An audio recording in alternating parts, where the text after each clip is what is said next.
In question number 40, white light is used to illuminate the two slits in Young's double slit experiment. The separation between the slits is B, and the screen is at distance D, and it is given that D is greater than B. At a point on the screen directly in front of the slits, certain wavelengths are missing. We want to find this missing wavelengths.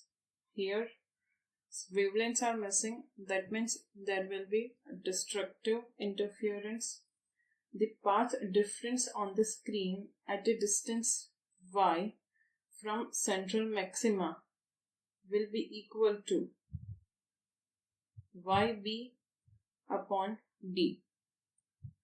The path difference at a point directly in front of the slit will be equal to b by 2 into b divided by d. That will be equal to b square by 2d. For some wavelengths to be missing, sum of its odd multiple of half of its wavelength must be equal to this path difference. So b square by 2d will be equal to m plus 1 by 2 into lambda. Here, for m is equals to 0, the lambda will be equal to b square by d. This will be one missing wavelength. And for m is equals to 1, the lambda will be b square by 3d. So the missing wavelengths will be b square by d and b square by 3d. So option 1 is correct option. In question number 41, the first diffraction minimum due to single slit diffraction is theta. For a light of wavelength lambda is equals to 5000 angstrom and the width of the slit is 10 power minus 4 centimeter. We want to find the value of theta. Condition for obtaining mth order minima is A sin theta is equals to m lambda. So sin theta will be equal to lambda by A or D. So sin theta is equals to lambda is 10 power minus 4 divided by, lambda is 5 into 10 power minus 7 divided by d is 10 power minus 4.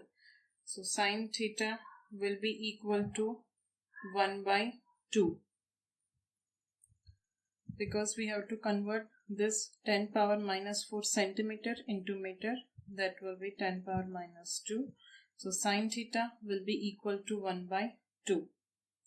So theta will be equal to 30 degree. So option 1 is correct option.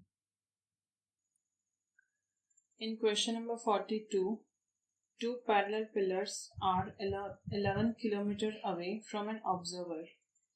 The minimum distance between the pillars so that they can be seen separately will be. Here, the limit of resolution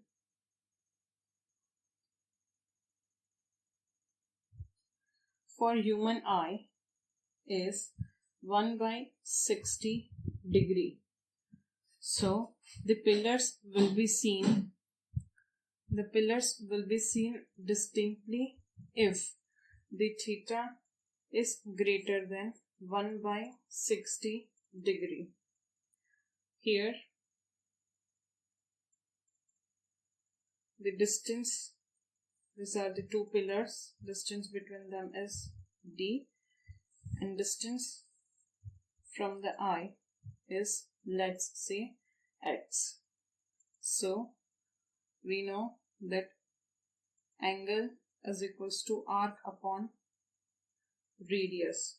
So angle theta is written as d by x. It should be greater than 1 by 60 degree, converting into radian, that will be pi by 180. So d should be greater than pi into x divided by 60 into 180. Here x is 11 kilometer, so 11 into 10 power 3 divided by 60 into 180. Simplify this, we'll get d as approximately equal to 3 meter. So option 1 is correct option.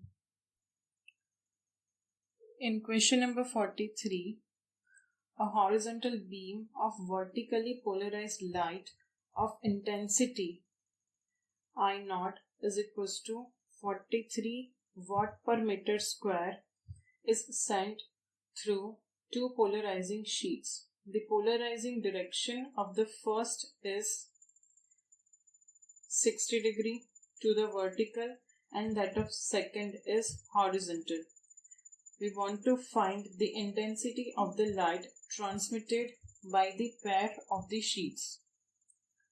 Here the light is vertically polarized. The axis of first polarizer makes angle 60 degree with the vertical and the second polarizer is horizontal, so theta 2 will be equal to 30 degree. Here the intensity of light coming out from the first polarizer, let's say it is I1, that will be equal to I0 into 1 minus cos square theta 1. So I1 will be equal to, I0 is given 43 into 1 minus cos square 60, that will be 1 by 4. So I1 will be equal to 43 into 3 by 4, that is equal to 32.25 watt per meter square. Now the intensity of the light coming out from the second polarizer is given by I2 is equals to I1 into 1 minus cos square theta 2. So I2 will be equal to 32.25 into 1 minus cos 30 degrees root 3 by 2. So that will be 3 by 4.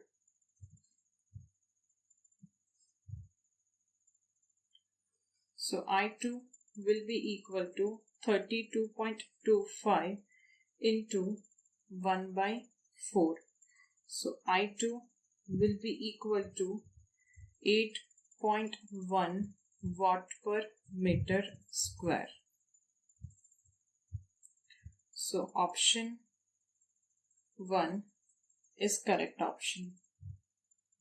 In question number 44, the polaroids P1, P2 and P3 are arranged coaxially.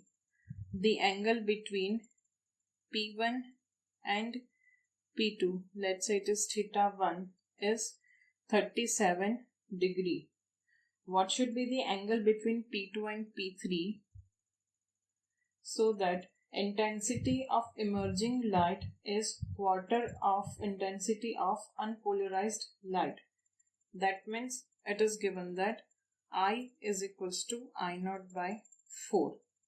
The intensity is given by I0 by 2 into cos square theta 1 into cos square theta 2. So I0 by 4 is equals to I0 by 2 into cos square 37 into cos square theta 2. Cos 37 degree is equals to 4 by 5. This I0 will get cancelled out. So 1 by 2 is equals to 4 by 5 square, that is equals to 16 by 25 cos square theta 2. So simplifying this, we will get cos theta is equals to 4 by 5 root 2. So option 4 is correct option.